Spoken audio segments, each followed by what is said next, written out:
Hello नमस्कार दोस्तों, मैं संदीप दुल्लड़ आपका प्रयास क्लासेज के डिजिटल प्लेटफॉर्म पर हार्दिक स्वागत करता हूं। दोस्तों, अपना एक पेपर लगा था 7 तारीख को, जिसमें पटवार का पेपर सॉल्यूशन था। ओके, प्रयास क्लासेज ने आपके लिए पेपर सेट स्टार्ट किए हैं और उसमें जो पेपर नंबर फर्स्ट है उसमें रीजनिंग के जो क्वेश्चंस आए हैं वो मैं आपके सामने लेके आया हूँ। ठीक है, स्टार्ट करते हैं। आपने भी पेपर दिया होगा तो आपको कुछ समस्याएं भी आई होंगी, उन समस्याओं के निजात के लिए। और वर्तमान में आप जब पेपर दे रहे हो तो आप लोगों ने एक चीज़ नोटिस की होगी कि मोस्टली जो क्वेश्चन आ रहे हैं वो कथन निष्कर्ष के आ रहे हैं, और कथन निष्कर्ष कंपैरेटिवली आसान भी होता है अगर उसकी एक समझ रखी जाए तो। कुछ क्वेश्चन लेंथी भी आते हैं। तो रीजनिंग का जो पेपर है वो मिला जुला पेपर है और मेरी कोशिश भी आपके सामने यही है। देखिए, शुरुआत करते हैं अपन। सबसे पहले मैं आपको साथ साथ में सिलेबस भी बताता चलूंगा कि कैसे कैसे कौन सा क्वेश्चन किस टॉपिक का है, ताकि आपको किसी का वो टॉपिक नहीं पढ़ा हुआ है तो उसको भी अपने ऐप के अंदर आप रजिस्टर्ड होकर पढ़ सकते हैं। ओके, जैसे स्टार्ट किया, बोले एक कंपनी में कुछ अभ्यर्थियों को दिए। ये जो क्वेश्चन है ये है डिसीजन मेकिंग का। ये जो क्वेश्चन है आपके टॉपिक होगा सिलेबस में डिसीजन मेकिंग। डिसीजन मेकिंग जैसे कि नाम से ही पता है, डिसीजन लेना है, यानी डिसीजन का मतलब निर्णय लेना है। और जब भी आप किसी चीज़ का निर्णय लोगे तो निर्णय लेने का आपके पास अधिकार होता है कि इस चीज़ को रखना है या इसको नहीं रखना है। ये क्वेश्चन वैसे है। अब देखो क्या है, आपको कहा कि एक कंपनी है और उसमें कुछ अभ्यर्थियों ने को कंप्यूटर संबंधी कार्य करना है। किसके रिलेटेड? कंप्यूटर संबंधी। और कंप्यूटर संबंधी कार्य करने के लिए कुछ कसौटियों पर उनको खरा उतरना है। अब कह रहा है कि क्या, जैसे आप लोग फॉर्म भरते हो तो फॉर्म भरते हुए भी आपने ध्यान दिया होगा कि पटवारी का आपने फॉर्म भरा, तो क्या हर कोई बच्चा फॉर्म भर सकता है? नहीं, उसके लिए भी कुछ शर्तें हैं। तो ऐसे ही एक कंपनी है जिसको कुछ कंप्यूटर का काम करवाना है, उसके लिए कुछ अभ्यर्थी चाहिए, लेकिन एप्लीकेशन तो सबने दिया, तो क्या सबको जॉब मिल जाएगी? नहीं मिलेगी। जॉब उनको मिलेगी जो उसके हिसाब से उसकी कसौटियों पर क्या उतरते हो, खरे उतरते हो। जैसे पहला कह रहा है कि इसको क्या होना चाहिए, अभ्यर्थी को 10वीं के या समतुल्य, तो 10वीं से ज्यादा या समतुल्य परीक्षा में कम से कम कितने, कम से कम का मतलब होता है, एक तो होता है 65 से कम और एक होता है कम से कम 65। कम से कम 65 का मतलब ये होता है 65 या 65 से अधिक। कम से कम का मतलब इतना सा ये होता है 65 या 65 से अधिक। इतने प्रतिशत तो होने ही चाहिए। तो क्या 64 वाले को लेगा? नहीं। क्या 66 वाले को लेगा? हाँ। 65 या 65 से ज्यादा होने चाहिए, 65 से कुछ भी कम नहीं। दूसरा कह रहा है, ये पहली शर्त। दूसरा कह रहा है अभ्यर्थी को एमएस वर्ड और एक्सेल का ज्ञान होना चाहिए। दूसरी शर्त कह रहा है कि उसको एमएस वर्ड का भी ज्ञान होना चाहिए और एक्सेल का भी। तीसरा कह रहा है अभ्यर्थी को या तो सी या C++। अब देखो यहां पर 2 वर्ड आपके सामने इसने इंक्लूड किए हैं। पहला वर्ड इंक्लूड किया है या और या। अब इसका अर्थ समझना, या तो या का मतलब है या तो वो C हो जाए या वो C++, यानी दोनों में से। या तो या का मतलब होता है, ये वर्ड बहुत इंपॉर्टेंट है रीजनिंग में, बहुत इंपॉर्टेंट है। या तो या का मतलब होता है दोनों में से कोई एक, एक समय पर एक, दोनों में से एक समय पर एक, दोनों में से एक समय पर एक। देखिए क्वेश्चन बहुत सिंपल होते हैं, एग्जाम के हिसाब से नहीं कर रहा हूं मैं, आपको समझाने के हिसाब से कर रहा हूं कि दोनों में से एक, तो या तो वो C हो सकता है या वो C++ हो सकता है। आइए, अब कह रहा है निम्नलिखित में से किसको कंपनी निश्चित रूप से रखेगी? तीनों शर्तें जो पालन करेगा उसको रखेगी और जो नहीं करेगा उसको नहीं रखेगी। नेक्स्ट आते हैं। अब देखो यहां पर आपको क्वेश्चन दिया, 4 अभ्यर्थी है, एक M है, एक S है, एक H और U है। इनके क्वालिफिकेशंस दे रखे हैं, कौन सा इसको फुलफिल कर रहा है? तो याद होगा आपको कि पहली शर्त क्या थी, कि पहली शर्त थी कि 65 या 65 से ज्यादा होने चाहिए, किसमें? 10th क्लास में। दूसरी शर्त क्या थी कि उसको एमएस वर्ड और एक्सेल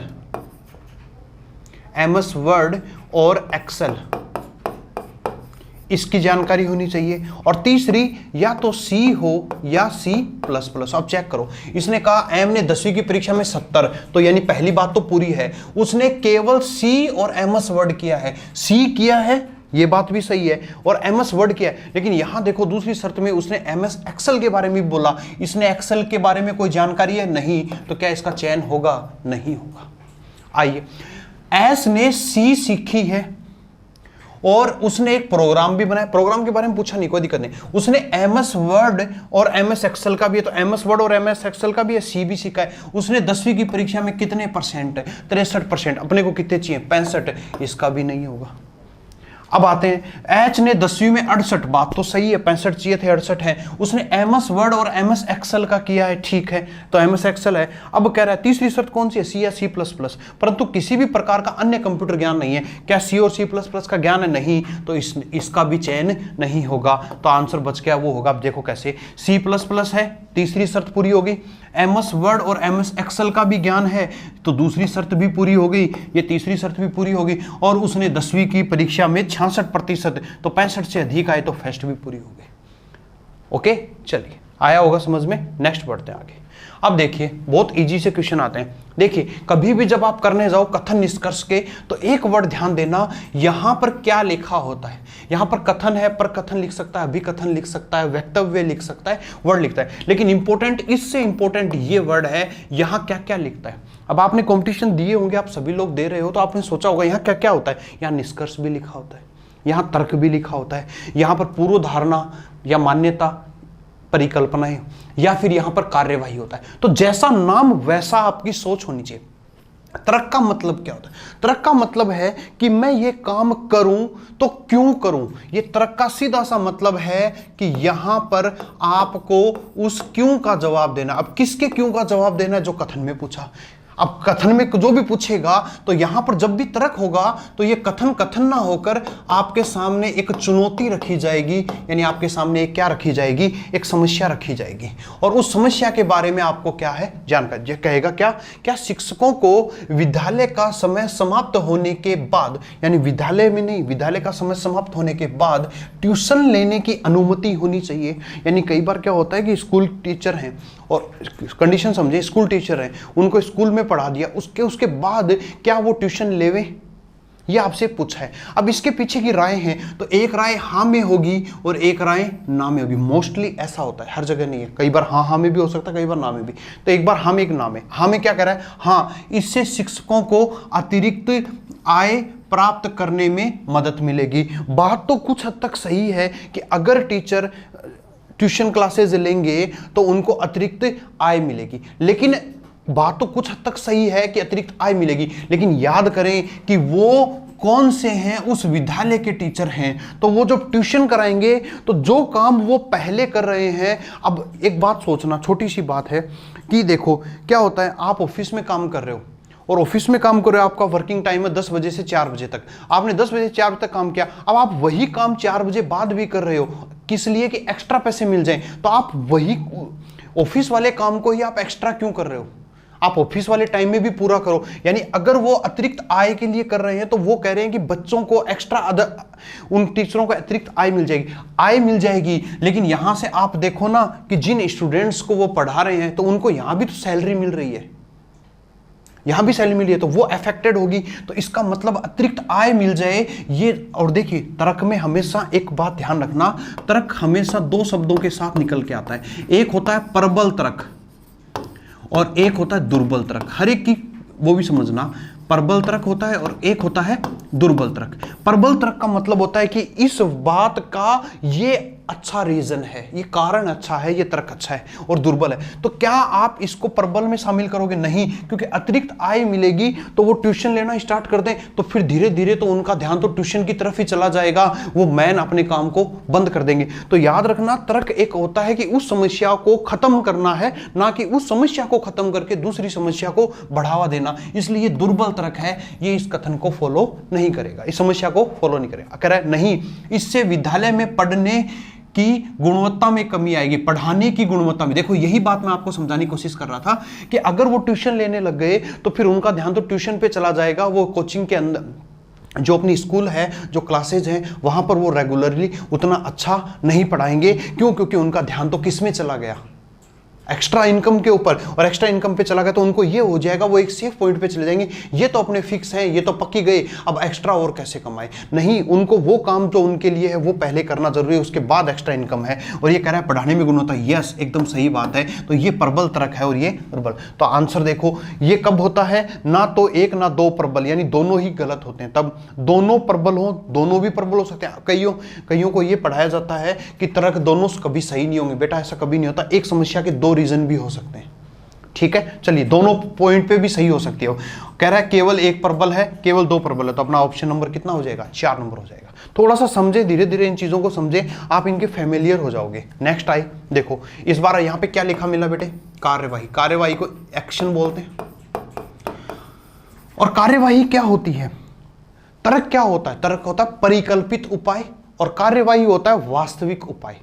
कार्यवाही और तर्क में इतना अंतर है कि मैं ये काम क्यों करूं, तो दिमाग में सोचना, और ये काम मैंने कर दिया तो इसका क्या परिणाम होगा वो है। अब देखो यहाँ पे क्या है, द्वार बंद होने पर भी लाइन पार करने वाले लोगों की लापरवाही के कारण रेलवे क्रॉसिंग पर कई लोग अपनी जान पा देते हैं। आपने देखा होगा रेलवे आता है, वहां पर क्रॉसिंग होती है, तो वो जो शटर डाउन होता है, लेकिन फिर भी कुछ इतने समझदार लोग होते हैं वो उसके नीचे से निकल जाते हैं टाइम बचाने के लिए, और कई बार वो दुर्घटना की चपेट में आते हैं। तो ये कह रहा है कि ये है। अब इसके विरुद्ध रेलवे प्रशासन है वो क्या कार्यवाही करे कि सभी रेलवे क्रॉसिंग बंद करके फ्लाईओवर बनाए। क्या ये बात पॉसिबल है? फ्लाईओवर समझते हो ना, जैसे अपने यहाँ पे सीकर में भी बना हुआ है, आपने देखा होगा सीकर में बना, नीचे रेलवे क्रॉसिंग है, ऊपर से फ्लाईओवर है। लेकिन एक बात बताओ, क्या सारे के सारे पे ये पॉसिबल है? क्या सारे के सारे पे ये पॉसिबल है क्या? बिल्कुल नहीं है, हर जगह ये पॉसिबल नहीं है। और ये एक समस्या को बंद करके दूसरे क्या पता कब तक बने, और ये तो क्या ये इसके ऊपर उचित कार्यवाही होगी? नहीं, कि बोले वो लोग जा रहे हैं तो वो जो जा रहे हैं उनको रोको ना, आप दूसरे चीजों को क्यों अफेक्ट कर रहे हो? कई जगह ऐसी भी रेलवे क्रॉसिंग होगी जहां इतनी जगह होगी कि फ्लाईओवर बन ही नहीं सके, इसलिए ये उचित कार्यवाही नहीं है। देखिए कार्यवाही में भी आपके क्वेश्चन बनते हैं, उसमें दो होता है कि कौन सी उचित है और कौन सी अनुचित है। तो ये अनुचित कार्यवाही। अब कह रहा है उन लोगों को, देखो कितनी अच्छी बात बोली, उन लोगों को दंडित किया जाना चाहिए जो द्वार बंद होने पर रेलवे क्रॉसिंग पार करते हैं। क्या सारे लोग पार करते हैं? नहीं, कुछ ही करते हैं, तो हम उन पर लगाम लगा सकते हैं। इसलिए 2 नंबर की जो कार्यवाही वो उचित कार्यवाही, इसलिए बोलो आंसर क्या हो जाएगा, केवल 2 अनुसरण करता है। नेक्स्ट आगे बढ़ते हैं, आइए इस बार क्या दिया हुआ है, यहां दिया हुआ कथन, और यहां उसकी क्या दी हुई है, धारणा। धारणा बोले पूर्व धारणा, बोले मान्यता। धारणा का मतलब क्या होता है? धारणा का मतलब होता है जो चीज हम पहले से मान के बैठे हों, जो चीज हमें पहले से मान के बैठे हो। इसलिए याद रखना, यहां जब भी आपसे धारणा पूछेगा तो धारणा क्या होती है, धारणा वो होती है जो कथन के अंदर निहित होती है, कथन के अंदर निहित होती है, अंदर निहित भाव। यानी कि कोई बात मैं बोल रहा हूं, उस बात को बोलने पे कई बार क्या होता है कि कोई वक्ता कोई बात बोलता है, वो बात बोलते बोलते कुछ चीजें ये सोचकर अपने मन में रख लेता है कि ये तो इसको पता ही होगा। ठीक है, वो भाव क्या होता है, पूर्व धारणा होती है। अब देखो कैसे, इसने क्या बोला, इसने कथन में क्या बोला, मैं सैनिकों को पसंद करता हूं। तो ये बात मैं क्या सोच के बोल रहा हूं, ये तो जब भी आप पूर्व धारणा चेक करो तो याद रखना कि ये बात आप बोल रहे हो तो क्या सोच कर बोल रहे हो, क्या सोच कर ये बात बोल रहे हो। ये जो सोच कर की जो बात है वही आपकी क्या कहलाएगी, धारणा। मैं सैनिक बनना चाहता हूं, क्या मैं सैनिक हूं? एक तो मैं बोलूंगा मैं सैनिक हूं, और एक बोलूंगा मैं सैनिक बनना चाहता हूं। तो इसके पीछे इसका मतलब क्या है? जैसे आप लोग पटवारी का एग्जाम दे रहे हो, तो एक तो बोलेगा मैं पटवारी हूं, और एक मैं पटवारी बनना चाहता हूं। समझ गए? अब देखो पढ़ो, मैं एक सैनिक नहीं हूं, बोलो बात सही है कि नहीं है? सही है। तभी तो उसने कहा है कि मैं एक सैनिक नहीं हूं, लेकिन मेरी इच्छा क्या है, मेरी भावना क्या है, इस कथन का भाव क्या है कि मैं एक सैनिक बनना चाहता हूं। क्या मैं एक सैनिक हूं? नहीं। अगर ऐसा होता तो फिर मैं ये बात क्यों बोलता, मैं बनना चाहता हूं। तो इसलिए, और याद रखना धारणा कथन के अंदर निहित होती है। तो बताइए कौन सी धारणा उचित होगी? 1 नंबर, और 1 नंबर यानी ऑप्शन नंबर कितना आंसर आ जाएगा आपका? 3 नंबर आंसर आ जाएगा। नेक्स्ट आगे आते हैं, चलिए ये आया कथन और निष्कर्ष, लेकिन इस टॉपिक को बोलते हैं न्याय निगमन, इसको बोलते हैं सिलोग। ISM साइलेंट रहता है, श्लोक न्याय निगमन बोलते हैं। इसमें क्या होता है, वेनारेग बनता है। तो हर एक पार्ट को समझने की कोशिश करें, धीरे धीरे ये प्रैक्टिस सेट आएंगे, इनके मैं सॉल्यूशन देता जाऊंगा, बच्चों इनको लिखते रहना, तो धीरे धीरे आपका दिमाग एकदम क्लियर होगा। और मैं ये नहीं कह रहा हूँ पटवार के लिए, ये हर एग्जाम के लिए आपके लिए इंपॉर्टेंट है। आइए, अब मैंने बोला कुछ सफेद काला है, तो सफेद का कुछ हिस्सा किसके पास होगा, काले के पास होगा, कुछ हिस्सा अवश्य काले के पास होगा। तो देखो कुछ की कंडीशन में म्यूचुअल होता है, यानी सफेद काले के पास है तो 100% काला भी किसके पास है, सफेद के पास है। अगर मैं ये कह दूं कि मैंने राम से हाथ मिलाया तो राम ने भी मेरे से हाथ मिलाया, तभी तो हमारा दोनों का हाथ मिले, ये म्यूचुअल वाली बात होती है। अब क्या कह रहा है, कोई काला क्या नहीं है, हरा नहीं है, काले का हिस्सा कभी भी किसके पास नहीं जाएगा, हरे के पास नहीं जाएगा, ये बात बोल रहा है। चलिए अब सॉल्यूशन करते हैं इसको। ये कह रहा है कुछ सफेद हरा है, क्या कुछ सफेद ऐसा है जो हरे के पास हो। अब देखो ये हिस्सा इसके पास है, ये लाइन लगाने का मतलब हुआ कि ये कभी भी एक दूसरे के पास नहीं आएंगे। अब देखो काला कभी भी हरे के पास नहीं जाएगा, लेकिन यहां बात कर रहा है क्या सफेद हरा है, क्या सफेद हरा है, लेकिन हो भी सकता है। अब हो भी सकता है तो ये बात कंफर्म कह सकते हो क्या, नहीं ये बात यहां पर क्या है सर, हो सकता है, यानी एक तरह से ये क्या है आपके पास, एक संभावना है। नेक्स्ट आते हैं, अभी मैं कंक्लूजन देता हूं। फिर कह रहा है कुछ सफेद ऐसा है जो क्या नहीं है, हरा नहीं है। क्या आपके पास कुछ ऐसा सफेद है जो क्या नहीं है, हरा नहीं है? Yes definitely. कैसे, सफेद का कुछ हिस्सा किसके पास, काले के पास। काला कभी भी क्या नहीं होगा, हरा नहीं होगा। और जब काला कभी भी हरा नहीं होगा तो सफेद का कुछ हिस्सा, मान लो मैं ये हिस्सा मान लेता हूं, कुछ हिस्सा तो ऐसा होगा सफेद का जो काले के पास होगा। और काला कभी भी क्या नहीं है, हरा नहीं है। जब काला कभी भी हरा नहीं है तो कुछ सफेद निश्चित रूप से क्या नहीं होगा, हरा नहीं होगा। तो ये बात यहां पर क्या है, सही है। अब ये सही है। अब कई बच्चों को क्या लगेगा, सर कुछ और कुछ नहीं दे रखा है, सर आइदर और लगा दो। बेटा आइदर और तब लगता है जब दोनों ही चीजें संभावना के रूप में हो और दोनों ही चीजें सही नहीं हो और दोनों ही चीजें गलत नहीं हो। एक टाइम पर एक चीज सही हो और एक चीज गलत हो, वो पेयर्स को आइदर और बोलते हैं। यहां पर क्या ये दोनों संभावनाएं हैं, नहीं, ये तो सच है। और जब ये सच है तो ये जो संभावना है इसको अपन गलत कर सकते हैं, और यहां गलत करने का मतलब हो गया कि आपकी 2 नंबर का निष्कर्ष सही है, यानी आंसर आपका क्या हो जाएगा, ऑप्शन नंबर सेकंड हो जाएगा। नेक्स्ट आगे बढ़ते हैं। आइए अब देखो अगेन आपके पास धारणा के क्वेश्चन है, ठीक है। चलिए, राम श्याम से कहता है मैं समय पर पहुंचने के लिए फ्लाइट पकड़ लूंगा। क्या कह रहा है कि अगर मुझे समय पर पहुंचना है तो मैं क्या कर लूंगा, फ्लाइट पकड़ लूंगा। जैसे आप लोगों को कहते हैं ना, आप एग्जाम देने जाते हो तो घर वाले क्या कहते हैं, बेटा बस से चला जाना, सिटी बस से। तो आप कहते हो नहीं पापा सिटी बस से नहीं, मैं कैब कर लूंगा। कैब का मतलब टैक्सी कर लूंगा। क्यों, आपके दिमाग में क्या होता है, सिटी बस रुकते रुकते जाएगी और जो टैक्सी है वो जल्दी चली जाएगी। अब पढ़िए, तो कह रहा है गंतव्य तक पहुंचने के लिए विमान द्वारा यात्रा करना सबसे तेज तरीका है। अब ये सबसे तेज आप सोचोगे सर ये ऐसे थोड़ी रॉकेट में भी जा सकता, नहीं। उस कथन वाले ने, जिसने ये बात बोली, उसके दिमाग की सोच क्या है, उसके दिमाग की ये कि वो राम श्याम से क्या कह रहा है कि मैं समय पर पहुंचने के लिए फ्लाइट पकड़ लूंगा, यानी मुझे अगर समय पर पहुंचना है तो मैं फ्लाइट पकड़ लूंगा। श्याम से ये कह रहा है, इसका मतलब उसके दिमाग में क्या है कि फ्लाइट जल्दी जाती है, तेज तरीका है, और यही तो बात कह रहा है कि गंतव्य तक पहुंचने के लिए फ्लाइट सबसे। अब कह रहा है रेल और बस परिवहन के अन्य माध्यम है। यहां पर बात किसकी हुई, फ्लाइट की। तो दिमाग में जो चीज चल रही है वो फ्लाइट की। क्या आपको रेल और बस के बारे में कोई बात पता है, नहीं। यहां मुझे रेल और बस के बारे में क्या नहीं है, कोई भी जानकारी नहीं है। और जिसके बारे में जानकारी नहीं है उस चीज के बारे में मैं जवाब नहीं दे सकता, इसलिए पूर्व धारणा में वो अंतर्निहित नहीं हो सकती। इसलिए पूर्व धारणा कौन सी सही है, पहली पूर्व धारणा अंतर्निहित है, जो कथन के भाव को स्पष्ट करती है। नेक्स्ट आते हैं। आइए, कह रहा है कथन, कह रहा है कथन और निम्नलिखित तर्कों पर विचार करें और निर्णय लेके कथन के संबंध में कौन सा तर्क सच सकता है। देखिए कितना बढ़िया क्वेश्चन, कथन दिया हुआ है। आजकल कथन निष्कर्ष में बड़े क्वेश्चंस भी आते हैं, तो थोड़ा सा इनको भी समझना, इजी भी है। देखो धीरे धीरे इनको रिलेटेड रखेंगे। और आप लोग जो पटवार वगैरह, राजस्थान पुलिस, जितने भी बच्चे एग्जाम दे रहे हो, ये प्रीवियस पेपर्स को जरूर देखा करो। एग्जाम बोर्ड कभी भी उससे बाहर अपने क्वेश्चंस को पुट नहीं करता है।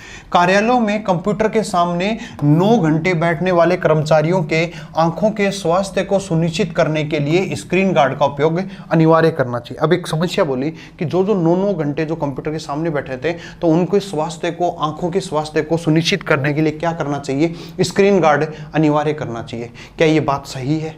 अब देखो, तो इस बात के पीछे आपको क्या बताना है कि कौन सा तर्क सही है, चेक करो।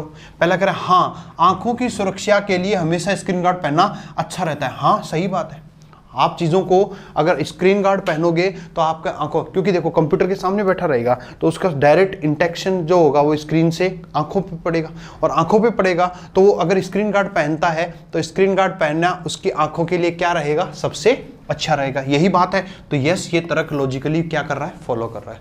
नेक्स्ट आते हैं, नहीं कर्मचारियों के लिए ऐसी व्यवस्था कंपनी के लिए सही संभव नहीं। देखिए कुछ चीज़ों की व्यवस्था पॉसिबल होती है और कुछ चीज़ों की व्यवस्था पॉसिबल नहीं होती है। मैं आपको थोड़ा सा इस वर्ड को बता दूं कि देखो क्या कंपनी के लिए ये चीज़ें पॉसिबल नहीं है। जब बातें स्वास्थ्य के ऊपर आ जाए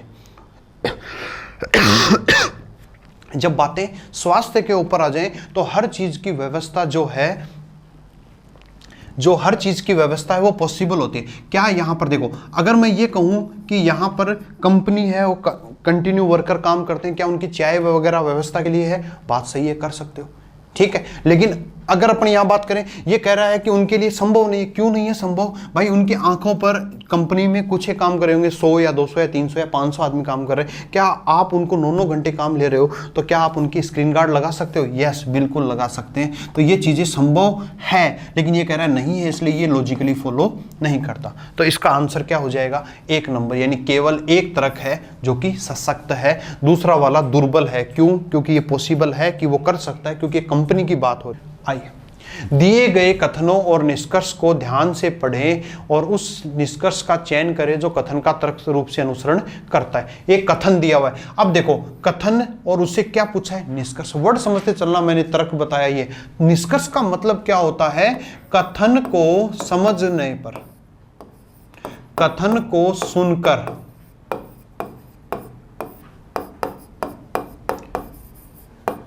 जो भी तार्किक समझ पैदा हो वही आपका क्या कहलाता है, निष्कर्ष कहलाता है। यानी तार्किक नहीं है कुछ भी समझ में आ गया कुछ भी नहीं, तार्किक कि आप ऐसा क्यों समझ रहे। अब इसने क्या बोला, सभी जीवों में पेंगुइन सबसे मित्रतापूर्ण है। कथन बोला कि सभी जीवों में पेंगुइन सबसे मित्रतापूर्ण। अब इससे आपको क्या समझ में आ रहा है, पहला निष्कर्ष, अन्य कोई जीव मित्रतापूर्ण नहीं है। अब बताओ, इसने यहां जानकारी किसकी दी, पेंगुइन की दी कि पेंगुइन मित्रतापूर्ण है। लेकिन यह कह रहा है कि अन्य कोई जीव, क्या आपको अन्य जीव के बारे में जानकारी है क्या? नहीं सर, अन्य जीव के बारे में कोई जानकारी नहीं है। अन्य जीव हो भी सकते हैं और नहीं भी हो सकते हैं, तो उसके बारे में आपको कोई जानकारी नहीं है। बस इसने बोला सारे के सारे अगर जीव लेते हो तो उसमें से पेंगुइन मित्रतापूर्ण है। यह बात मैं आपको और समझाता हूं। मैंने कहा सभी लोगों में राम मेरा दोस्त है, तो इसका मतलब राम मेरा दोस्त है, ये बात तो समझ में आई, लेकिन बाकी बचे हुए मेरे लोग हैं कि नहीं है, मैं उसके बारे में कन्फर्मली नहीं कह सकता। ये कह रहा है सभी जीव। अब आप कहोगे सर सभी जीव हैं तो सभी जीवों में पेंगुइन सबसे मित्रतापूर्ण बोला हुआ है, तो ये तो सीधा सीधा ही कह रहा है कि सर पेंगुइन सबसे मित्रतापूर्ण होगा। नहीं, ये कह रहा है अन्य जीव मित्रपूर्ण है, ये नहीं कह सकते। हाँ, पेंगुइन उनमें मित्रतापूर्ण है, नो डाउट है, लेकिन बाकी हैं या नहीं है अपन ये नहीं कह सकते। ओके, चलिए, तो ये वाला क्या हो गया, गलत हो गया। नेक्स्ट आओ, पेंगुइन को मनुष्य द्वारा, क्या आपको इस कथन में मनुष्य के बारे में कोई जानकारी है? नहीं, इसलिए ये भी क्या हो गया, गलत हो गया। यहां पर मनुष्य के बारे में तो जानकारी ही नहीं है, तो इसलिए यहां पर दोनों ही गलत हो गए। यानी आपका आंसर कौन सा हो जाएगा, बोलो? 2 नंबर ऑप्शन हो जाएगा। न तो निष्कर्ष 1 अनुसरण करता है और न ही 2 अनुसरण करिए। आइए नेक्स्ट। अब देखो, प्रश्न और कथन, ये जो टॉपिक है इसको बोलते हैं डाटा सफिशिएंसी। सिलेबस इंग्लिश में लिखा हुआ है डाटा सफिशिएंसी। डाटा सफिशिएंसी यानी आंकड़े पर्याप्तता। अब जैसे ही नाम है आंकड़े पर्याप्तता, तो आपको एक चीज क्लियर हो गई होगी कि आंकड़ों का मतलब आपको एक प्रश्न पूछा जाएगा और इस प्रश्न के यहां पर संबंधित जानकारी दी जाएगी। एक प्रश्न पूछा जाएगा और उस प्रश्न से संबंधित आपको जानकारी दी जाएगी। अब आपको क्या करना है कि इस जानकारी के आधार पर क्या इस प्रश्न को आप हल कर सकते हो, उस आधार पर आपको जवाब देना, उस प्रश्न का जवाब देना। जैसे कह रहा है 10वीं की परीक्षा पास करने वाले छात्रों की संख्या बताओ। अब उसके लिए इसने 2 बातें बोली, एक ये बोली और एक ये बोली। क्या आप इन दोनों बातों से, अब देखो ये ऑप्शन कब होगा, जब दोनों से नहीं आए। ये ऑप्शन कब होगा? जब इससे आंसर आ जाए लेकिन इससे नहीं आए। ये ऑप्शन कब होगा? जब इससे आंसर आ जाए इससे ना आए, और इन दोनों से मिलाकर आ जाए, तब ऑप्शन नंबर 4 होगा। अब देखो 80% छात्र पास हुए। अरे भाई किसका 80%? 10 का 80%, 100 का, 500 का तो नहीं निकाल सकते। कह रहा है पास हुए छात्रों में लड़के और लड़कियों की संख्या समान। कितनी संख्या है, कितने पास हुए नहीं पता। तो यहां पर अब क्या इन दोनों को मिला के आंसर आ रहा है? नहीं, क्योंकि मेरे को यही नहीं पता कि कितने छात्रों की मैं बात कर रहा हूं। जब छात्रों की संख्या की बात नहीं है तो मैं इन दोनों को मिला के क्या आंसर ले पाऊंगा? नहीं, तो इससे भी आंसर नहीं आएगा और इससे भी नहीं आएगा। ये कंपैरेटिवली बहुत आसान होते हैं क्वेश्चंस, बहुत आसान होते हैं। बस इसमें सोल्व नहीं करना होता है, क्या आप सोल्व कर सकते हो उस पर जवाब देना होता है। सॉल्यूशन नहीं मांगता है कि कितने हुए, संख्या नहीं मांगता, वो कहता है क्या आप इसको ज्ञात कर सकते हो। तो यस, हम इसको ज्ञात नहीं कर पा रहे। आइए नेक्स्ट बढ़ते हैं। अब देखो क्वेश्चन पढ़ो, ये शायद अब आप कर पाओगे। इसने कहा कथन दिया हुआ, एक लड़का अपने मित्र से कहता है कि सड़क पर लगे चिन्ह को देखो। अब मैं आपको कहता हूं कि वो देखो, वो मिठाई की दुकान है। इसका मतलब मैं क्या सोच के कह रहा हूं कि अगले को ये तो पता है कि मिठाई की दुकान कैसी होती है। अब देखो सड़क पर लगे चिन्ह को देखो, यह एक मार्गी सड़क है। एक मार्गी सड़क है, आप देखते हो कई बार स्पीड ब्रेकर आता है, कई बार लिखा होता है 40 किलोमीटर, कभी 80 किलोमीटर। इसका मतलब क्या होता है कि अगले को पता तो होता है कि भाई 40 किलोमीटर का मतलब ये है, 80 का मतलब ये हुआ है। आइए, अब एक लड़का अपने मित्र से कहता है सड़क पर लगे चिन्ह को देखो, यह एक मार्गी सड़क है। अब कह रहा है साइन बोर्ड पर चिन्ह तीर की दिशा में ही ड्राइविंग की अनुमति है, तभी तो ये बात कह रहा है। तो याद रखना, यहां पर आप कहोगे सर ये निष्कर्ष थोड़ी है। यस, ये निष्कर्ष नहीं है, ये यहां पर आप बात करें तो यहां पर ये क्वेश्चन की एक्चुअल में ये जो कंडीशन है, उस कंडीशन के हिसाब से यहां इस क्वेश्चन की ये क्या पूछ रहा है आपसे, धारणाएं पूछ रहा है कि आपको इस चीज को देख करके क्या चीज समझ आई। अब आप इसको चाहे धारणा के रूप में समझ लो, और चाहे धारणा के रूप में नहीं समझ सकते तो निष्कर्ष के रूप में यही बात है कि इस बात से आपको क्या चीज समझ आई, क्या चीज आपको समझ आई। यानी कई निष्कर्ष वो होता है जो कथन को सुनने के बाद हमारे दिमाग में आता है। ओके, आई तो इसने ये बात बोली, तो इस बात को सुन के आपको समझ में क्या आया? बोला कि सड़क पर लगे चिन्ह को देखो, इसका मतलब उसको चिन्ह की जानकारी है, और एक मार्गी सड़क है, इसका मतलब ये है। अब कह रहा है साइन बोर्ड पर चिन्ह तीर की दिशा में ड्राइविंग की अनुमति है, तभी तो कह रहा है कि एक मार्गी सड़क है, एक ही तरफ जाना एक तरफ नहीं है। तो ये बात लॉजिकली क्या हो रही है, फॉलो। लड़के को सड़क संबंधी चिन्ह की जानकारी है, सही बात है, तभी तो वो कह रहा है कि एक मार्गी सड़क है, इसके चिन्ह देखो, ये देखो। तो यहाँ पर दोनों ही निष्कर्ष क्या हो रहे हैं, फॉलो हो रहे हैं। यानी ऑप्शन नंबर कितना आ जाएगा, 4 नंबर आ जाएगा। नेक्स्ट आगे आते हैं। अब देखिए सबसे अच्छा क्वेश्चन है, ये कैलेंडर का क्वेश्चन है, आपको देखते ही पता चल गया होगा। यहाँ एक कंफ्यूजन आता है, मैं कंफ्यूजन पहले ही क्लियर कर दूं। मैंने यहाँ से लिखा, मैंने यहाँ पे बोला, मैंने बोला सोमवार के 2 दिन बाद वार, और एक मैं लिखता हूं, बस ये कंफ्यूजन क्लियर हो जाए, इसके बाद आपको कोई दिक्कत नहीं आएगी। एक मैंने लिखा सोमवार के 2 दिन के बाद वार। क्या दोनों क्वेश्चन में कोई डिफरेंस है क्या? और ये डिफरेंस अगर आप समझ गए तो एक क्वेश्चन आपके समझ में आ जाएगा। चलिए समझते हैं। सोमवार के 2 दिन के बाद, मैंने यहां पे लिख दिया सोमवार। अब देखो सोमवार के 2 दिन, तो 1 दिन और 2 दिन, पहले वाले पे समझ। अब बच्चा क्या समझता है, सोमवार के 2 दिन बाद, तो ये 2 दिन और इसके बाद यहां पर बाद, तो यहां पे सोमवार, मंगल, बुध, और यहां पर वो आंसर क्या लिख देगा, गुरु लिख देगा। और गुरु लिखते ही उसका क्वेश्चन क्या हो जाएगा, गलत। कैसे? क्योंकि इसने क्या बोला, सोमवार से कितने दिन जाना है आपको, 2 दिन जाना है, लेकिन आप यहां से कितने दिन चले गए, यहां मैं कितने दिन चले गया, 3 दिन चला गया। तो इसलिए एक चीज आप हमेशा याद रखना, जब भी बोले ना 2 दिन बाद, तो 2 दिन बाद का मतलब सीधा सा क्या करना है, दूसरा दिन बताना। जैसे अपन बोलते हैं ना कि आज अगर सोमवार है तो 7 दिन बाद क्या होगा, तो 7 दिन बाद सोमवार ही तो बोलते हो, क्या मंगलवार थोड़ी बोलते हो, नहीं बोलते ना। सोमवार 7 दिन बाद, तो 7 दिन प्लस बाद, 8वें दिन पे तो नहीं जाते हो, 7 दिन का बाद का मतलब 7वां दिन बोलते हो। तो वही बस कंफ्यूजन। तो यहां पर दूसरा दिन होगा, तो सोमवार से 2 दिन आगे जाना है, तो ये 1 दिन और ये 2 दिन, तो सोमवार, मंगलवार। और आपका राइट आंसर इस क्वेश्चन में क्या हो जाएगा, ये राइट है और ये वाला रॉन्ग है। अब यहां आओ, लेकिन इसका सेंस कब निकलता है, सोमवार के 2 दिन के बाद, तो सोमवार ये हो गया और 2 दिन, 1 दिन और 2 दिन। अब देखो बेटा यहां पर बाद और के बाद, इसमें अंतर समझो। 2 दिन के बाद जस्ट अगला। अब यहां इस के का मतलब हो गया जस्ट इससे अगला, तो ये के बाद लगा, इसका मतलब यहां पर ये कौन से की बात कर रहा है, तीसरे दिन की बात। तो सोमवार के बाद में मंगल, बुध और यहां पर आंसर क्या हो जाएगा, गुरुवार आंसर। समझ गए होंगे आप मेरी बात को, मैं क्या समझाना चाह रहा हूं। आइए अब आते हैं अपने क्वेश्चन पे। इसने बोला आगामी कल, गत और आगामी समझते हो। आगामी कल यानी मैंने आज मान लिया, ये आज मान लिया वर्तमान है, और आज के हिसाब से ये कल के 3 दिन, 3 दिन तो 1 दिन, 2 दिन, 3 दिन के बाद, तो ये 3 दिन और 3 दिन के बाद, यानी यहां पर क्या वार है, शुक्रवार है। एक बार लिख लो, इसके बाद कोई दिक्कत नहीं, शुक्रवार है। तो गत कल, अब गत कल इसका नहीं आज का, तो आज का ये गत कल, और के 3 दिन पहले, तो इसके 3 दिन पहले पहला, दूसरा और तीसरा, इसका वार क्या होगा, ये पूछा है बस इसने।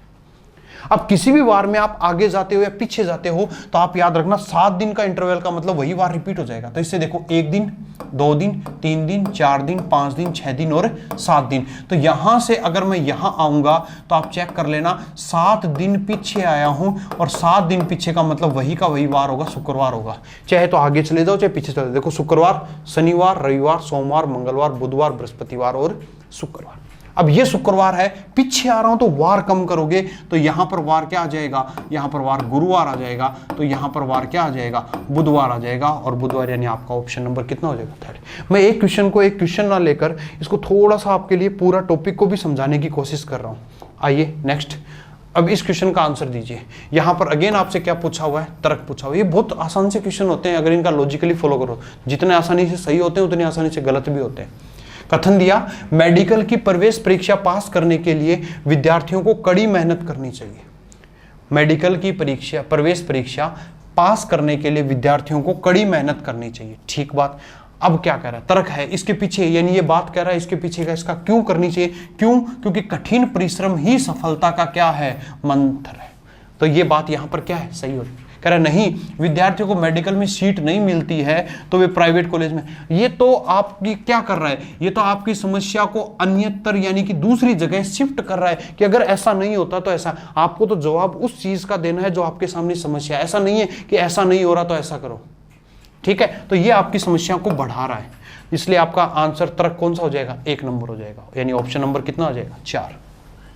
चलिए आगे बढ़ते हैं नेक्स्ट क्वेश्चन पे। नीचे कुछ कथन दिए गए और ये, अब देखिए इस क्वेश्चन को समझना, ये बहुत अच्छा क्वेश्चन है। कुछ इंजीनियर दार्शनिक हैं,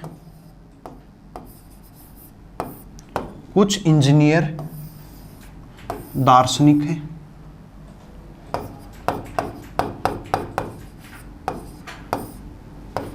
कुछ इंजीनियर दार्शनिक हैं, और कुछ, अब देखो यहां पे देखो सेंटेंस समझना, कुछ इंजीनियर दार्शनिक है और कुछ लेखक हैं। तो ये जो और की बात हो रही है ये इंजीनियर के लिए हो रही है। अब आप ये मत कहना सर और है तो और का, और तथा किंतु पर परंतु वो फर्स्ट वाले के, तो और यानी इंजीनियर का कुछ हिस्सा किसके पास है, लेखक के पास है।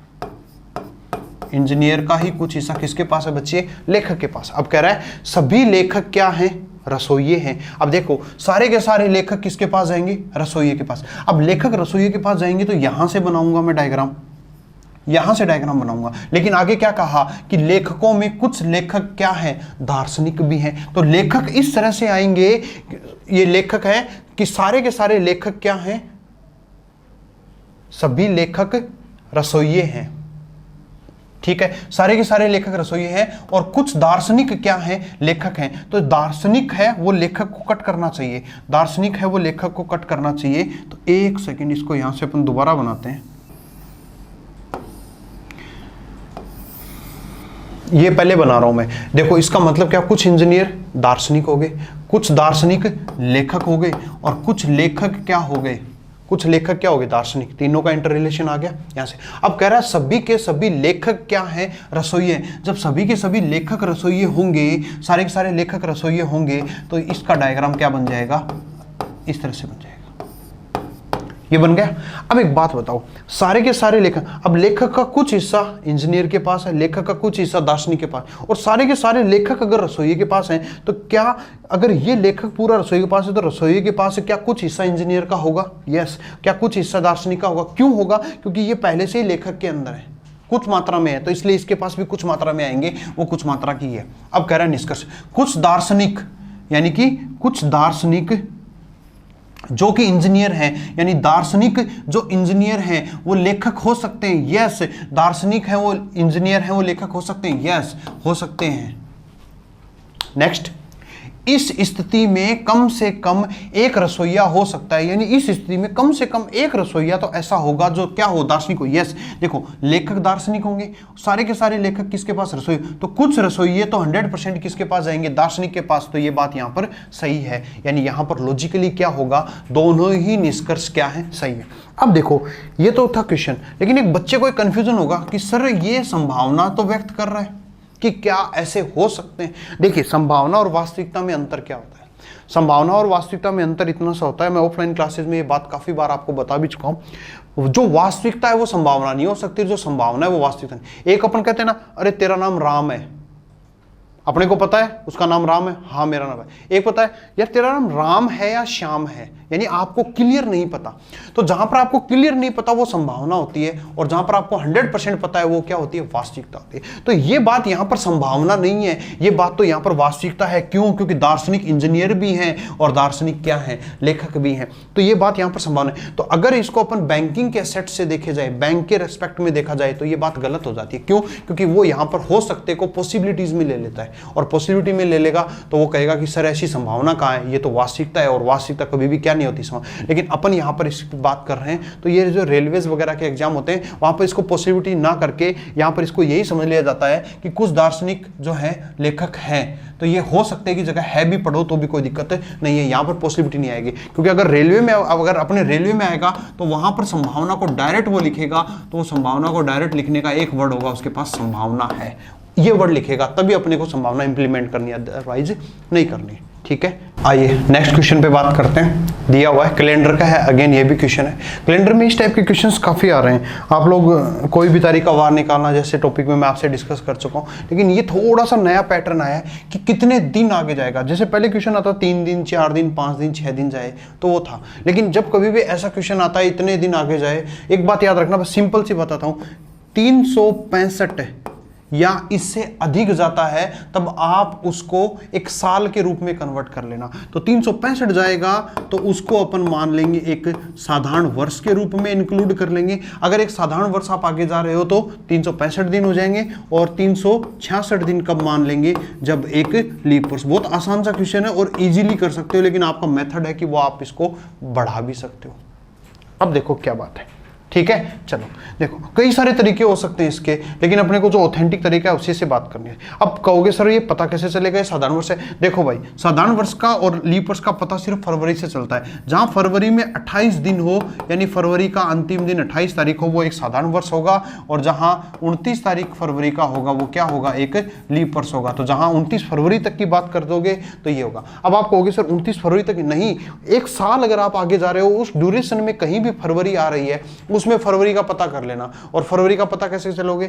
वर्ष है, वर्ष में अगर 4 का भाग जाएगा, अगर 4 का भाग जाता है, भाग पूरा जाता है, तो वो एक लीप वर्ष हो जाएगा। और यहां अगर एक साधारण वर्ष होगा तो उसमें 4 का भाग नहीं जाता। ये सभी आप कैलेंडर में बेसिक से समझते हैं। अब इस क्वेश्चन को करते हैं।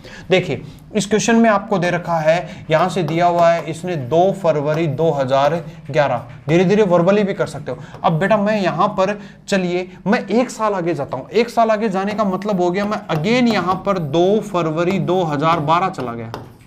अब आप कहोगे सर सेम डेट कैसे आई? देखो, 1 साल आगे जाने का मतलब यहां से 2 से स्टार्ट नहीं हुआ, ये 1 साल हो गया, यानी 2 फरवरी तक का तो पता है, तो आपने काउंटिंग स्टार्ट करी 3 फरवरी, 4 फरवरी, 5 फरवरी, और ऐसे करते हुए 2 फरवरी तक आए, 1 साल हो गया। लेकिन अब मैं यहां पर कितने दिन आगे आया, वो दिन कितने हुए वो बता सकते हो? 365 लिखूं या 366? तो मैंने उसके लिए बताया था, क्या ये 1 साल है? 1 साल में 12 महीने हैं, 12 महीने में फरवरी आई या नहीं आई? आई। तो फरवरी आई, तो कौन से वर्ष में फरवरी आई? 2011 में फरवरी आई पूरी, 2011 में। 2012 में फरवरी पूरी आई क्या? नहीं, पूरी फरवरी नहीं आई, सिर्फ ये। तो 2011 में फरवरी आई और 2011 की जो फरवरी थी वो 28 दिन की थी, इसलिए आप यहां से लेके यहां तक आए हो तो आपके कितने दिन आगे बढ़े होंगे? सिर्फ और सिर्फ 365 दिन बढ़े होंगे।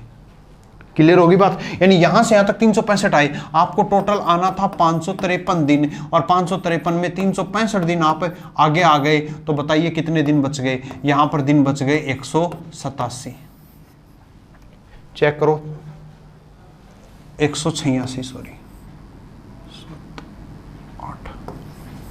88, 13 में से 5 गया 8, 14, 6, 8 और 1 ये, यानी कितने दिन आपको अब और आगे जाना है? 188 दिन। अब 188 दिन आगे जाएंगे, देखो सबसे पहले साल में आगे जाओ, फिर महीने में जाओ, महीने बच जाते हैं तो दिन में जाओ।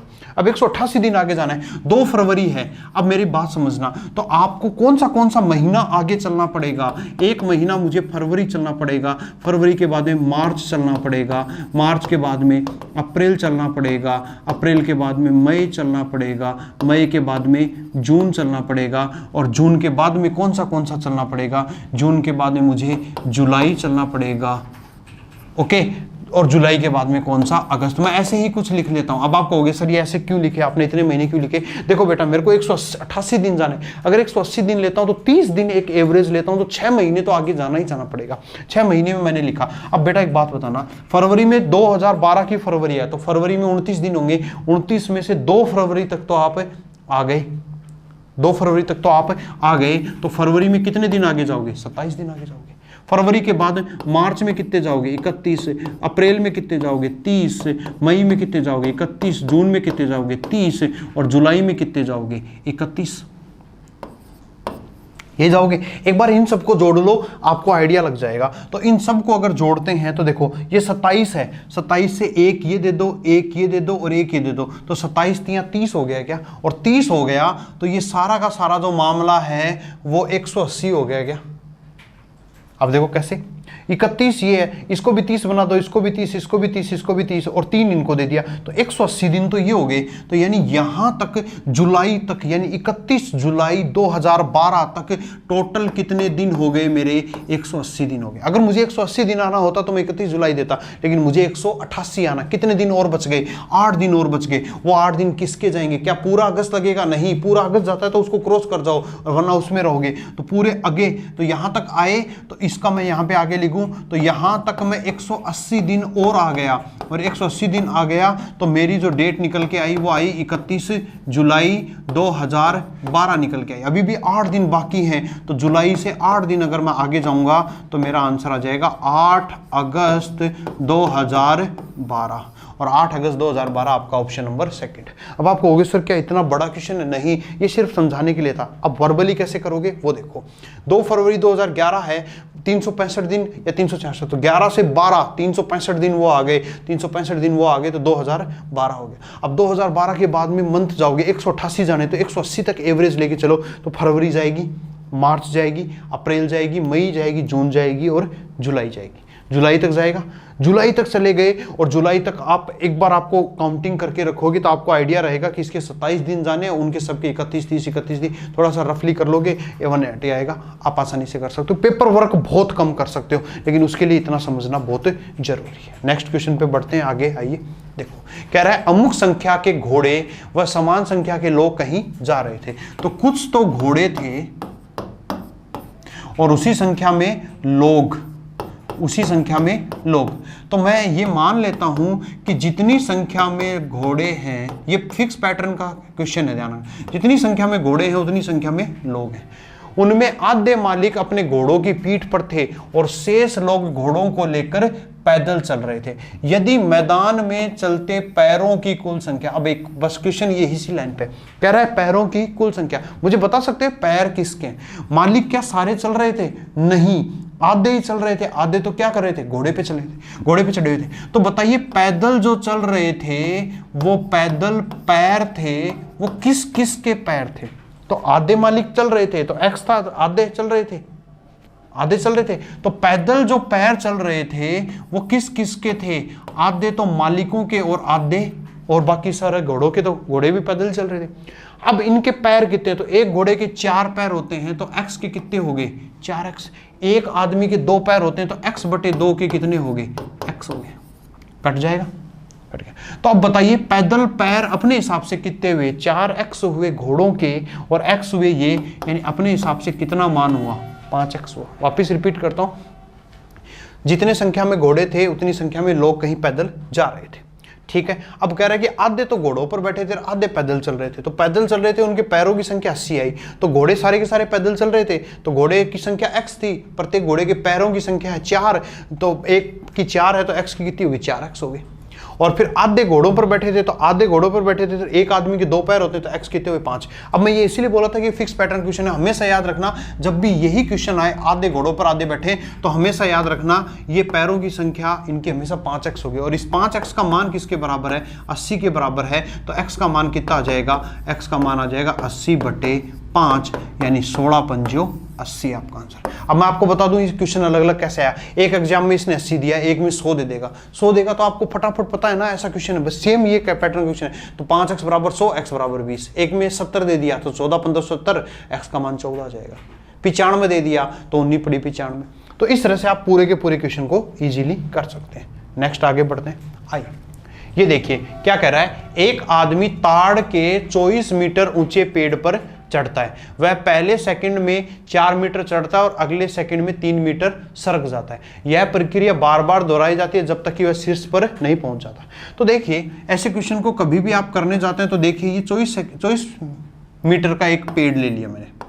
अब मुझे एक बात बताइए, एक आदमी चढ़ेगा फिर गिरेगा, चढ़ेगा फिर गिरेगा, शुरुआत करेगा, शुरुआत से वो चढ़ता जाएगा गिरता जाएगा, चढ़ता जाएगा गिरता जाएगा, लेकिन वो मान लो चढ़ते चढ़ते 20 मीटर तक आ गया। मुझे एक बात बताओ 20 मीटर तक आ गया, ठीक, कैसे आया 20 मीटर तक, थोड़ा सा बात बताओ। वो पहले क्या करेगा, पहले 4 मीटर चढ़ता है और 3 मीटर फिसलता है, तो वो 1 सेकंड में कितना मीटर चढ़ रहा है बताओ मुझे, 1 मीटर चढ़ रहा है। देखिए क्या हो रहा है, वह पहले सेकंड में 4 मीटर चढ़ता है और अगले सेकंड में 2 मीटर खिसक जाता है। तो एक्चुअल में पहले 1 सेकंड में वो भाई साहब 4 मीटर चढ़ता है और अगले 1 सेकंड में वो 2 मीटर फिसल जाता है। तो एक्चुअल में उसकी कहानी क्या हुई, उसकी कहानी हुई कि वो 2 सेकंड में कितने मीटर ऊपर जा रहा है, 2 मीटर ऊपर जा रहा है। अगर वो 2 सेकंड में 2 मीटर ऊपर जा रहा है तो यहां पर 1 सेकंड में कितना जाएगा बोलो मुझे, 1 सेकंड में 1 मीटर ऊपर जाएगा। और अगर 1 सेकंड में 1 मीटर ऊपर जाएगा तो अब इस क्वेश्चन को आगे करते हैं। तो यहां 1 सेकंड भी 1 मीटर ऊपर गया, 1 सेकंड। अब पहले वो ऊपर जा रहा है या नीचे गिर रहा है, ऊपर जा रहा है, तो 20 मीटर तक क्या काम होगा मुझे बताओ। जब वो 1 सेकंड में 1 मीटर ऊपर जा रहा है तो 20 मीटर के लिए उसको कितना टाइम लग जाएगा, 20 मीटर में क्या उसको 20 सेकंड नहीं लग जाएंगे, लग जाएंगे 20 सेकंड लग जाएंगे। अब 20 मीटर पहुंच गया, इसके बाद क्या होगा, वो पहले 4 मीटर ऊपर जाएगा और जैसे ही वो यहां से 4 मीटर ऊपर जाएगा तो यहां पर अगले जो 4 मीटर हैं उसको कितने समय में उसने ट्रेवल किया, 4 सेकंड या 1 सेकंड, 1 सेकंड में। क्यों, पहले वो ऊपर गया और पहले ऊपर गया तो इस जो 4 मीटर जो हैं ये उसने अंतिम 1 सेकंड में। अब कहोगे सर वो वापस गिरेगा, अरे जब वो ऊपर ही चढ़ गया तो गिरेगा क्यों, और जब वो गिरेगा नहीं तो ये जो अंतिम 4 सेकंड हैं, अंतिम 4 मीटर हैं, ये अंतिम जो 4 मीटर 20 सेकंड में 20 मीटर चढ़ गया। देखिएगा 20 सेकंड में वो 20 मीटर अपने पास चढ़ गया, 20 मीटर चढ़ गया, लेकिन जो अंतिम 4 मीटर थे वो तो उसने उस 1 सेकंड में चढ़े। तो इस तरह से उसने 24 मीटर की जो चढ़ाई है वो कितने सेकंड में पूरी करी, 21 सेकंड में पूरी करी। तो कब पहुंच जाएगा वो 21वें सेकंड में। ठीक है, बहुत वर्बली क्वेश्चन है, समझ लो कैसे वापस कर सकते हो। 24 मीटर चढ़ना है, एक पहले 4 सेकंड पहले सेकंड में 4 चढ़ता है और अगले सेकंड में 2 गिर जाता है। 2 अलग अलग सेकंड में काम हो रहा है, ध्यान देना, 2 अलग अलग में काम हो रहा है। तो 4 चढ़ गया, 2 गिर गया, यानी 2 सेकंड में 2 मीटर चढ़ता है तो 1 सेकंड में 1 मीटर चढ़ेगा। तो 24 है, इसमें पहले जो चढ़ता है वो 4 मीटर घटा दिया तो 20 मीटर बच गया। तो 1 सेकंड में 1 मीटर, तो 20 सेकंड में 20 मीटर और फिर अगले 4, तो 20 और 1 कितना हो जाएगा, 21 हो जाएगा। नेक्स्ट आते हैं, अब ऐसा क्वेश्चन आता है आपके सामने, यदि माइनस का भाग प्लस का गुणा, गुणा का प्लस, भाग का माइनस हो तो कौन सा समीकरण क्या है, सही है। ये गणितीय संक्रिया का क्वेश्चन है। अब ऐसे क्वेश्चंस में आप क्या कर सकते हो, आप एक तो हिट एंड ट्रायल कर सकते हो। हिट एंड ट्रायल का मतलब क्या होता है, आप ये देखो ना कि कौन से चिन्ह को हटाऊं और उसकी वजह से कौन से में भाग आसानी से चला जाएगा। देखो मेरी बात सुनना, सबसे पहले माइनस को हटा, आप बोर्डमास का नियम लगाते हो, जोड़ बोर्डमास का नियम क्या कहता है, सबसे पहले भागल होगा, फिर गुणा होगा, फिर प्लस होगा और फिर माइनस होगा। चारों समीकरण को अलग अलग सोल्व करना है। अब जैसे मैं पहला वाला सोल्व करके बताता हूं और फिर मैं आपको बताता हूं कि आंसर कैसे, इन क्वेश्चन की प्रैक्टिस सही है। 52 आ गया। अब देखो भाग है, भाग की जगह क्या लगाओगे बच्चे, भाग की जगह लगाएंगे -4 और प्लस का अर्थ क्या हो गया, गुणा 5 और गुणा का अर्थ क्या हो गया, +8 और माइनस का अर्थ क्या हो गया, भाग 2। और इसको सोल्व करना है। तो इसको जब अपन सोल्व करेंगे तो सबसे पहले भाग जाएगा, भाग पूरा पूरा जा रहा है, बाकी सारे डाटा हैं तो पॉइंटों में आंसर नहीं आएगा। ठीक है, जिन बच्चों ने ये पेपर नहीं दिया था वो पहले अपने पेपर को डाउनलोड करें, पीडीएफ आपके ऐप के ऊपर है, डाउनलोड करें और वहां से उसको सोल्व करके फिर सॉल्यूशन देखें। डायरेक्ट अगर सॉल्यूशन देख रहे हो तो याद रखना जो परीक्षा आप देने जाओगे वहां पर डायरेक्ट सॉल्यूशन की जरूरत नहीं है। और एक बहुत अच्छा लेवल के क्वेश्चंस आते हैं, इसलिए इस बहम में मत रहना कि मैं वहां पर डायरेक्ट जाते ही कर लूंगा। बहुत अच्छी प्रैक्टिस की जरूरत है। अब देखो इसको सोल्व करोगे, सबसे पहले इसको सोल्व करोगे, 4 आएगा और ये कितना हो जाएगा, 20। ये कितना हो जाएगा, 20 हो जाएगा। तो ये 5 4 20 और ये 4, तो देखो क्या मिला, 52 - 20 और प्लस में 4, तो 52 और 4 56 और 56 में से 20 घटा दिया, बोलो कितना बच गया, 36 बच गया। इसने भी क्या बोला कि क्या इसका परिवर्तन करने के बाद ये 36 के बराबर है, हाँ ये 36 के बराबर, इसलिए आंसर हो गया। अब आप कहोगे सर ये तो चलो था, मान लो आंसर 4 नंबर होता तो क्या 3 चेक करते, नहीं। देखो क्या करना है, आप सबसे पहले ये ध्यान रखो कि आपने माइनस की जगह भाग लगाया ना, और माइनस की जगह अगर आपने भाग लगाया तो जहां भी माइनस है वहां भाग लगा के देख छोड़ दो, माइनस है वहां भाग लगा के छोड़ दो, जहां माइनस है वहां भाग लगा के छोड़ दो, जहां माइनस है वहां भाग लगा के छोड़ दो। अब एक बात सोचो, सिर्फ इसके अलावा प्लस है, गुणा हो तब ध्यान रखना, यहां प्लस है ना, तो क्या ये 4 में 8 का भाग दोगे, पॉइंट आएगा ना, और पॉइंट आएगा लेकिन अपने पास 25 है, यानी ये आंसर नहीं हो सकता।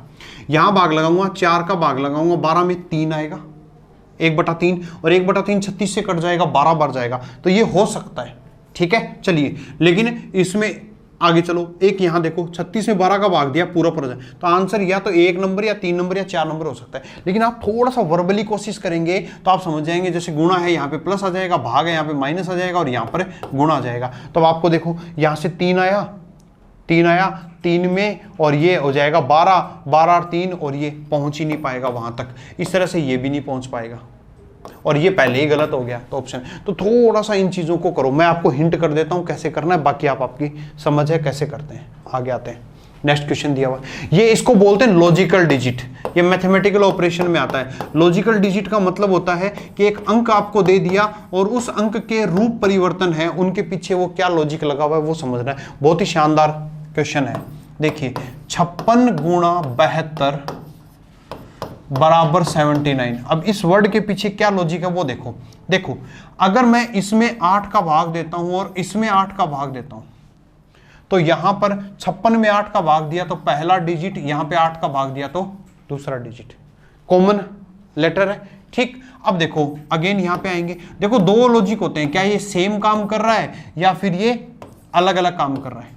अब देखो इसमें 8 का दिया और इसमें 8 का दिया, दोनों के फैक्टर, या तो 8 का भाग दें तो यहाँ 8 का भाग दूंगा, यहाँ दूंगा, आगे कैंसिल। तो 8 नहीं दे रहे तो क्या है कि दोनों में जो संख्या जा रही है वो सेम है, वो सेम है तो वो क्या है, यहाँ पर 4 का भाग दोगे, यहाँ पर 4 का भाग दोगे, 81 आ जाएगा।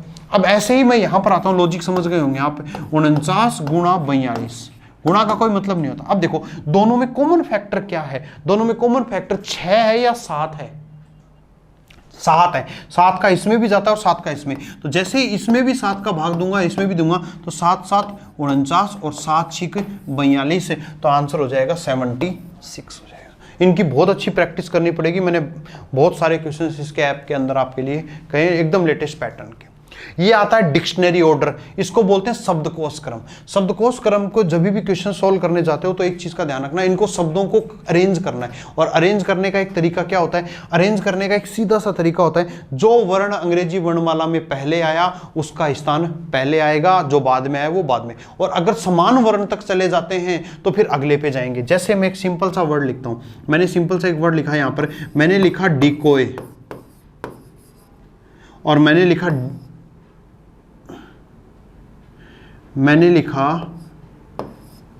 डियर। ठीक है, अब आप कहोगे इनमें कौन सा पहले आएगा और कौन सा बाद में आएगा। मान लो अगर इस डी की जगह सी होता तो सी और डी की तुलना करते हैं, अंग्रेजी वर्णमाला में सी पहले आता है, सी वाला पहले आ जाएगा, कोई दिक्कत नहीं। लेकिन अगर समान आता है तो आपको क्या करना है, आगे बढ़ जाओ, यानी उस वर्ण का कोई मतलब नहीं। फिर आगे गए, क्या मिला, ई, इधर भी ई मिला, कोई मतलब नहीं। फिर क्या मिला, सी, और फिर क्या मिला, ए। अब ए और सी में पहले कौन आता, ए पहले आता, तो आगे जाने की जरूरत नहीं है। अंग्रेजी वर्णमाला में इन दोनों वर्णों में ये वर्ण पहले नंबर पर आएगा, और अगर ये पहले पर आएगा तो ऑटोमेटिकली ये कौन से पर आएगा, इसके बाद आएगा, यानी कि दूसरे नंबर। अब देखो इस क्वेश्चन की क्या खासियत है, इस क्वेश्चन में अगर अपन समझे तो यहां से देखो TECHN, ये इतना बेटा सेम है एकदम, और इतना सेम है तो बच्चा इसको काटेगा, काटने की जरूरत ही नहीं है। आपका आंसर आएगा ओ से, आई से, ओ से, ओ से और आई से, इन्हीं से तो आंसर आएगा। अब देखो आपके पास आगे के वर्ड क्या मिले, ओ आई ओ आई ओ। आई और ओ में पहला कौन आता है, ओ आता है या आई आता है, आई आता है। और आई पहले आता है तो इसका मतलब या तो 2 या 5, इसमें से कोई एक पहले आएगा। और अगर एक पहले आएगा तो दोनों में से एक पहले आएगा तो दूसरा दूसरे, तो फर्स्ट और सेकंड तो 2 और 5 में से होंगे। अब इसमें कौन सा आएगा, तो आगे बढ़ जाओ। फिर यहां आई है, यहां आई है, आगे सी है, ये भी सी है, ये ए है और ये आई है। ए और आई भी देखो अलग मिलते ही आंसर स्टार्ट हो जाएगा, तो ए आएगा, यानी ये वर्ण आपके पास सबसे पहले आएगा। और अगर ये सबसे पहले आएगा तो नो डाउट ये कौन से नंबर पर आएगा, दूसरे नंबर पर आएगा। अब बच गया कौन सा, तीसरा, चौथा और पांचवा, उनमें भी चेक करो। ये ओ, ये ओ, ये ओ, ये एल, ये सी और ये एफ, ये एल, ये सी और ये एफ। अब बताओ सबसे पहले कौन आएगा, सबसे पहले आएगा सी, सबसे पहले क्या आएगा, सी, और ये सी आएगा तो ये वाला यहां पर 3 नंबर पे आ जाएगा। फिर इसके बाद में एफ आएगा, एफ आएगा तो ये कौन से पे आएगा, 4 पे, और ये कौन से पर आ जाएगा आपके पास 5 पर आ जाएगा। अब आपको इनका क्रम बताना है, तो पहले नंबर पर 2 नंबर वाला आया, दूसरे नंबर पर 5 नंबर वाला आया, तीसरे नंबर पर 3 नंबर वाला आया, चौथे नंबर पर 4 नंबर वाला आया, 5वें नंबर पर 1 नंबर वाला है। तो 2 5 3 4 1, 2 5 3 4 1, यानी ऑप्शन नंबर कितना आंसर हो जाएगा आपका, 4 नंबर हो जाएगा। नेक्स्ट आगे बढ़ते हैं। ये देखो अब ये क्वेश्चन दिया हुआ है आपको कि शब्द ट्रायंगल में अक्षरों के ऐसे कितने युग्म हैं जिनके बीच उतने ही अक्षर हैं जितने की अंग्रेजी वर्णमाला में। तो देखो ऐसे क्वेश्चन को अक्षर युग्म का कहते हैं, लेटर पेयर बोलते हैं। और ये अक्षर युग्म कैसे फाइंड करते हैं वो तरीका मैं आपको बताता हूं। पहले ये समझ लो कि अक्षर युग्म होता क्या है। अगर मैंने एक वर्ड लिखा, मैंने वर्ड लिखा APPLE, एप्पल लिखा, मैं कहता हूं ए और ई एक अक्षर युग्म है। कैसे? क्योंकि ए और ई के बीच अंग्रेजी वर्णमाला में कितने वर्ण हैं वो निकालने का तरीका मैं बताता हूं, पहले अक्षर युग्म समझो। अंग्रेजी वर्णमाला में ए और ई के बीच कितने वर्ण हैं बच्चे? 3 वर्ण हैं। और यहां पर भी ए और ई के बीच कितने वर्ण हैं? 3 हैं। तो अंग्रेजी वर्णमाला के सीक्वेंस के हिसाब से आगे बढ़ते जाओ और देखो कौन सा, जैसे देखो ए बी सी डी और ई, ई अपनी जगह है। ऐसे ही देखो ए बी सी डी और ई, तो यहां 3 वर्ण आए। तो देखो अंग्रेजी वर्णमाला में आप आगे बढ़ते जाओ और बढ़ते बढ़ते जो वर्ण जिस पर बोल रहे हो उस पोजीशन पर वो वर्ण आता है तो वो अक्षर युग्म कहलाता है। 2 बातें ध्यान रखना, आप पहले लेफ्ट से राइट जाएंगे लेकिन फिर राइट से लेफ्ट भी आएंगे। अगर मना करता है तो बात अलग है, वरना आपको दोनों। दूसरा, कहीं बोलते बोलते अगर आप जेड तक पहुंच गए तो जेड के बाद वहीं रुक जाना, ए से आगे स्टार्ट मत करना। अब करते हैं, देखो इस क्वेश्चन को करते हैं, आराम से समझ जाओगे इस क्वेश्चन में। देखो टी है तो इधर की तरफ जाओ तो आगे बोलो, टी के बाद में क्या होना चाहिए? यू। क्या यहां पर यू है? यू वी, जो मैं बोल रहा हूं वो अगर वो वहां पर हुआ तो वो उसका अक्षर युग्म बन जाएगा। टी के बाद U V W X Y Z, और जेड बोलते ही खत्म, आगे नहीं जाना है वरना छोर तक जाना है। फिर देखो यहां से स्टार्ट करो, आर के बाद में एस TUVWX नहीं मिला। फिर देखो IJKLMN नहीं मिला। ABCDE देखो A से E, तो एक अक्षर युग्म आपको कौन सा मिला बोलो? A और E मिला। अब या तो ये यहां अगर मान लो E यहां मिल जाता तो आगे तक पूरा कंप्लीट करते, जेड आई तो रुकना है वरना छोर तक जरूर जाना है, छोर तक नहीं गए लास्ट में मिला ठीक। अब देखो NOPQ नहीं मिला, GHI नहीं मिला, LM नहीं मिला। अब क्या करेंगे उल्टे से आओ तो देखो EFG, लेकिन आगे भी पढ़ना है। जी के बाद देखो HIJKL कोई सा मिला? बिल्कुल नहीं मिला। अगर मिलता तो वो पढ़ते, कंप्लीट हो गया। अब आगे जो छोर तक आना है जरूर, अगर बीच में मिलता है तो देखो LMN एक और मिल गया, कौन सा? L और N, तो LN N के बाद आगे पढ़ो OPQR कोई सा भी नहीं है, GHIJKL NOPQR ABCDIJKRS, तो कोई और मिला नहीं। तो यानी यहां पर कितने अक्षर युग्म मिले? 3 मिले। यानी इस क्वेश्चन का राइट आंसर आपके लिए क्या हो जाएगा? ऑप्शन नंबर 2 हो जाएगा। और आपके पेपर का लास्ट नंबर क्वेश्चन दिया हुआ है, दो गणितीय संकारकों का स्थान आपस में बदलें और नीचे दिए गए गलत समीकरण को संतुलित करें। अब ये कह रहा है कि ये समीकरण गलत है। कैसे पता चला भाई गलत है? अगले ने बोला हुआ कि इस सब का मान 0 है। अब इसको सही करना है। अब सही करने के लिए आपको ये उठाना है। इसका मतलब क्या हुआ? माइनस की जगह गुणा लगाओ, गुणा की जगह माइनस लगाओ, भाग की जगह माइनस लगाओ, माइनस की जगह भाग, माइनस की जगह प्लस, प्लस की जगह भाग की जगह गुणा और गुणा की जगह भाग। अब मैंने आपको एक सबसे पहले एक सिंपल सी एक बात बताई थी कि जब भी कभी ऐसे क्वेश्चंस को सोल्व करने जाओ तो एक छोटी सी चीज का ध्यान रखना कि किस निशान को मैं चेंज करूं कि मेरा क्वेश्चन इजीली फॉरवर्ड आगे हो जाए। अब देखो एक छोटी सी एक बात, अगर मैं ये वाला समीकरण चेंज करता हूं तो ये समीकरण मेरी क्या बन जाएगी? इसका मतलब वो माइनस की जगह गुणा और गुणा की जगह माइनस, गुणा की जगह माइनस। बाकी वाले का क्या करना है? कुछ नहीं करना। क्या इससे 0 आ जाएगा क्या? बिल्कुल कभी नहीं आएगा। सबसे पहले आप इसको सोल्व करोगे पॉइंट आ जाएगा, आगे भी सोल्व करोगे तो कभी भी क्या नहीं आएगा? 0। तो ये अंडरस्टैंडिंग आपको लानी पड़ेगी कि आपको ये समझना पड़ेगा। आगे आते हैं, बाकी जगह माइनस और माइनस की जगह भाग, तो 16 भाग 2 24 है, सॉरी 16 भाग 24, और यहां पर ये गुणा है, गुणा का गुणा रहेगा, और भाग की जगह -10 प्लस में कितना आ जाएगा? 104। क्या ये भी दे पाएगा क्या आंसर? देखो बेटा 16 में 24 का भाग दोगे, बिल्कुल नहीं जाएगा। तो ये भी आपका आंसर 0 नहीं दे पाएगा। अब यहाँ पर आते हैं, देखिएगा 16 माइनस की जगह प्लस लिख दो 24, और गुणा है तो गुणा की जगह गुणा रहने दो, भाग की जगह भाग रहने दो, और प्लस की जगह माइनस कर दो। क्या ये 104 दे पाएगा क्या? बिल्कुल नहीं दे पाएगा। 0 दे पाएगा? नहीं दे पाएगा। सोल्व करो कैसे?